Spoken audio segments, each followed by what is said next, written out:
Hey there, this is Chef Jen, and I'm going to show you how to make nut milk.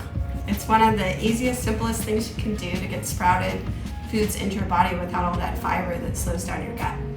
We want to get sprouted foods in our diet so our digestion moves. So many people forget that we have to move it through. So here we go. Pretty simple. We soak these nuts for approximately 4 hours, and this is about 2 cups of nuts. And when they soak, what happens is they sprout. They actually have the little tips on the end here start to grow, and then they become enzyme active, which is pretty powerful. So I add about 2 cups of nuts. We're going to add about 5 cups, maybe 6 cups of water. And then right here I have what's called a nut bag, or a paint strainer works too, from Home Depot.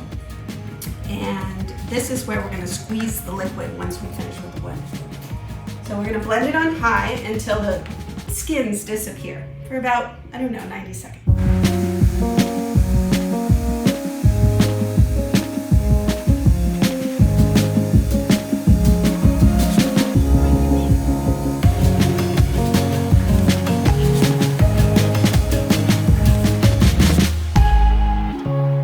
So after your nut milk has been blended, the next thing you want to do is you want to squeeze it through your paint strainer.